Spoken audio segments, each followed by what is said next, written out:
guys, and welcome back to another Unfiltered Gamer Kickstarter board game review. Today's game we have up on the table is a game by Mora Games, and it is called Wages of War.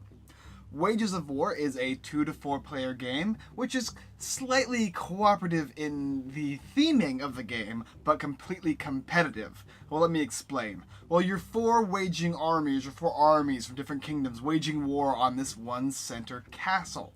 And in this castle, it's got a lot of defenses and protections, and you're trying to build siege vehicles as well as cannons and trebuchets, and sending your archers in, your axemen and your swordsmen, and everybody else is also trying to do the same thing. And during your turn, you're going to select a action, and from those actions, you can choose to attack, or to gain more resources, or to equip your army, and other things like that. And the idea is that you're going to want to fortify your army, and then attack, and gain the most victory points you possibly can when attacking. And everybody's going to take these actions the same. Much like Villages of Valeria, where you take a main primary action and everybody else gets a secondary. In this game, actually, you take the primary and secondary, and everybody else just gets the primary. Wages of War is a very interesting game, and it looks really spectacular. Let's go ahead and show you what the game looks like. Okay guys, so here's Wages of War. So everybody's going to get their own player board, as well as putting the main board in the center here. You're going to set up the board accordingly to the rules, which will be your main defenses here, as well as your secondary here for the castle. Every single player is going to get 10 of these little encampments, and they'll be placed on the board based on the number of players. For instance, player 1 will be 1 and 2, and player 2 is 1 and 3. You just go ahead and put them in these little sectors here, 1, 2, 3, and 4. There's also a secondary sector, which is 5, which I'll explain about later. And everybody gets 10 castles, 2 of which will be placed to start with, and the rest placed on your player board. Everybody's going to get a leader, like these guys here, as well as their player colors, and 7 infantry or army dudes, as well as 7 gold coins here. Yeah, we have 7 here. Perfect. Another thing you need to note is over here you've got your actions, which you'll have your primary action right here, and your secondary action here, where the first player will take the secondary and primary, and everybody else will take the primary. You've got your extra soldiers over here. You've got weapons like a sword and a bow, and over here is an axe, as well as siege items such as the trebuchet and a cannon, and I believe something else too here. Siege towers over here. Wonderful. In addition, you also have casualties, because you'll be taking lots of casualties in the game, and these are represented with these little squares here. And enough to play with 4 players, so you get to have blue and red, of course. Last but not least is the currency, which is going to be the stone, which looks like little cubes here. Extra currency for the coins, and pieces of wood here. These are going to help you build things. And lastly but not least, we have additional fortifies for this castle here. Now the idea of the game is you're going to be attacking from either one of these sides here, and you're going to be placing new defenses up just like this after these guys get taken away. And these are actually your points. So you're going to have 3 points here, and here's 2 points. This is a 5-pointer, and there's also a 1-pointer in the game. And that's the basic idea of how to set the game up and what components are in the game. Okay, so Wages of War is a turn-based system, and the way it works is pretty simple. Firstly, you have your player board and everything's on it, including the left-hand side indicates what you can buy and what not. And you're going to have 6 different actions to choose from represented on these little tiles here. Now, in the main game, I'm not sure what they're going to look like, but for me, this is what I got. And the player that goes first is going to decide between these 6 different actions what he wants to take and where he wants to place the action. If you notice on the board, there are specific little squares or rectangles that indicate where you place these actions. So if I wanted to, let's see, maybe I wanted to hire soldiers, I would put this down on the board, and based on the number of houses I have in the specific area, 1, 2, 3, or 5, I would then acquire a soldier for each one. In addition, I could also, or instead of, not having any houses, I could spend 2 gold per soldier. And also, if I went first, I would get an extra soldier per house. So if I had 1 house in that location, I would get the 1 on the top and the 1 soldier from the bottom, which would give me 2. Another action could be to attack, which I'll explain a little bit later. We also have building encampments, which is pretty simple. You would build an encampment in the place you place this, as well as building an encampment anywhere you want on the board, and only you as the first player can take the second action. You got gathering resources, which lets you get either a stone or 2 pieces of wood per house. In addition, you can always spend those 2 coins that lets you get either or. In addition, you get an extra 2 wood or stones. Earning wages is going to give you a single coin per house in that specific territory. So if you had 2 houses, that would give you 2 money, and if you had 3, it'll give you 3. And if you're the first player, you get double that. Producing weapon is fairly simple. You get to produce one weapon per house on the territory. And if you had 3 houses on the territory, that would let you produce 3 weapons. Now you still need to pay for the weapons, which is indicated on this board here. On this board, it's going to tell you how much each of these weapons cost. And a weapon is included in the cannons and the trebuchets and the siege towers, as well as the axe and bow and whatnot. So you pay those, and you can maybe have 3 swords if you want it, okay? As well as you can produce an extra 1 weapon if you play this card first. And those are the main 6 actions on the board. Now you'll notice that there's only 5 total spaces on the board, so you're always going to have 1 left over. And it's usually going to be this attack action. So I'm going to explain attack action, but let me show you the board so I can give you a good understanding of it up close. Okay, so attacking. Now attacking is fairly simple and yet complicated at the same time. Well, first of all, everybody's played all the rest of their actions, and let's say that attacking was the last action played here in this square here. What happens is the first thing is all of the arranged items in this specific area, like this cannon over here, are going to refresh. Now they only need to refresh if you've used them before, so that's an example of how that would work. You just flip it over and then you can use it this round. Whereas maybe if this ranged weapon over here was flipped, it would not refresh, only the ones in that specific area would. In addition to that, every single one of the ranged weapons from your player board, which are including which basically are your bowmen, are going to flip over and you can use them. Alright, there we go.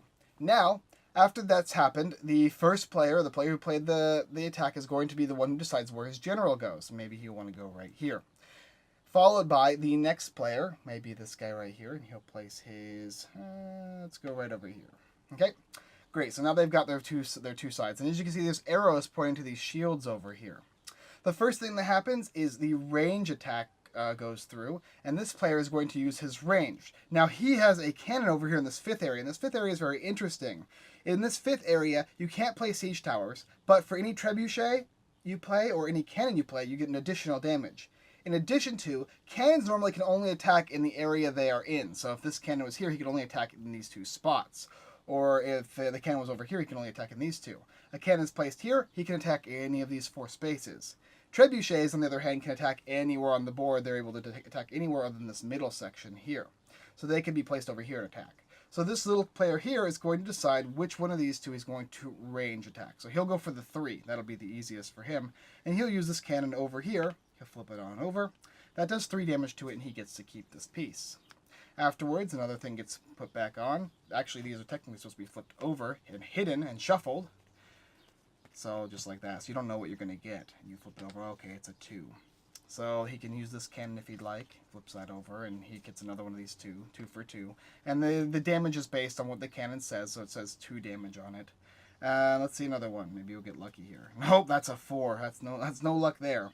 And then he will progress to see if... So he's ranged weapon. Now he does his melee weapons, okay? So he has no melee here. He only has these 2 bowmen. Oh, maybe he'll use these 2 bowmen, actually. 1 and 2, and he'll kill this thing right here. That's even more points for him that he hides in secret. And there's another one right there. Bam. Okay, so he's done everything he can. He exhausted his bowmen, his cannons. He didn't use his trebuchet. Oh, okay, let's just go all out here. Bam, another point. All right. And flip a new one's there. Okay, now he's fully out. Now he has to do his melee. Unfortunately, he has no melee, has no swords. None of his guys have any weapons equipped. So he's going to afterwards suffer casualties. And the casualties are based on the opposite side shields, which is 5 right here. So he is going to take 5 in casualties. And the first thing that goes is his dudes with weapons. So these guys would go. In addition to that, after these guys go, all of the idle characters he has will go, which is these 3. He's not going to ever lose his leader, but he'll eventually lose all of his dudes. Okay, so that's all done, and that's said and done with. Now we'll go on to the green guy, and he has no range at all. So he will pass that range phase up, and he'll do his melee.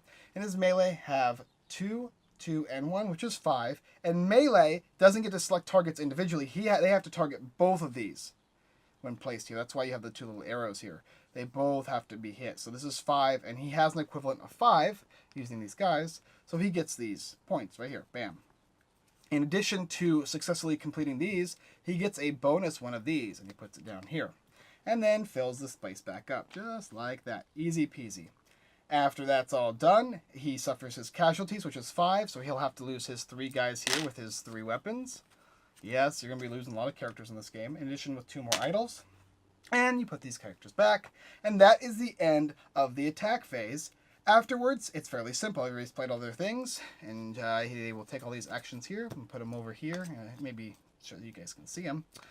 And the next turn will go, passing it from the first player to the next player on the left, and they'll go ahead and start selecting these different actions. Okay, so that's basically a round. A player is going to choose one of those 6 different options, place it somewhere on the board, acquire resources based on the number of houses on the board, along with everybody else taking the primary, where he gets to take the secondary and the primary. And when the board gets filled, with an attack or not, everybody refreshes all the board and starts from the next player, and play continues. And the way you win is fairly simple. You will defeat that castle and remove all those pieces, all these little shield pieces off. And afterwards, you tally up all the points represented on these castle pieces. So this is 4 points right here at the end of the game. If you manage to defeat this little shield here, you get those 4 points. And that's the idea of the game. Now, you're going to need to build resources, and you're going to need to get your new soldiers, and you're going to be likely to lose a lot of players in this game. So be very careful as you attempt to wage war on the castle with your friends, who are competitive and yet cooperative all at the same time.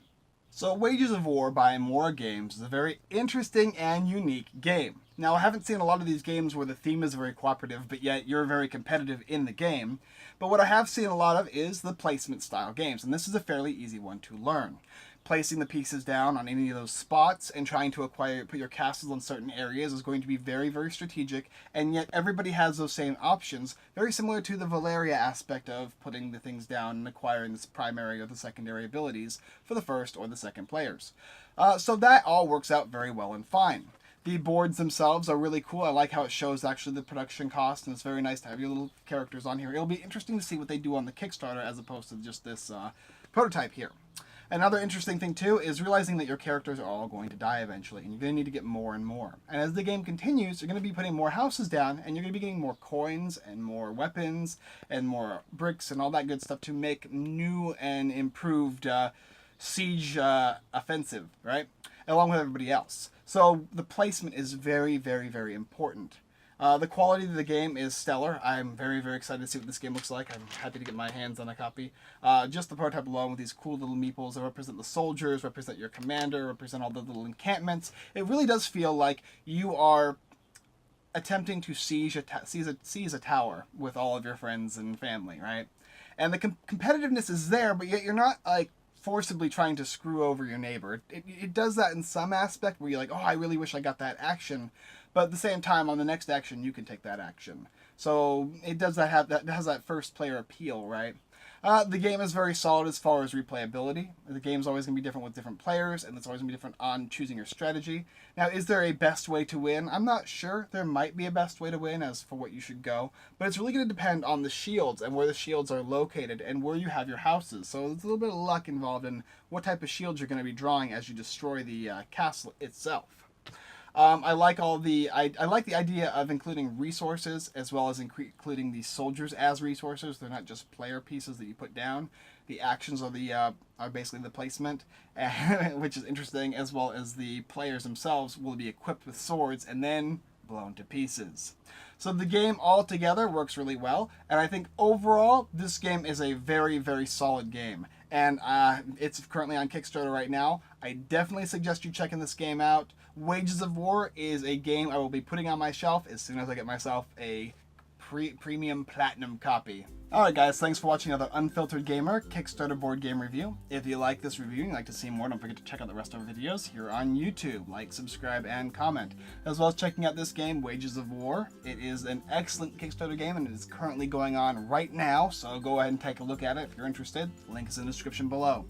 As well as additional content that we have on our website, unfilteredgamer.com, where we've got blog posts, giveaways, and our big Kickstarter list, so you don't have to go searching on Kickstarter. It's all right there for you. As well as our affiliates, everythingboardgames.com and thegiveawaygeek.com, where you can find tons of board game giveaways, tons of blog posts, and even more content. We appreciate you guys checking out this video, and we look forward to seeing you next time.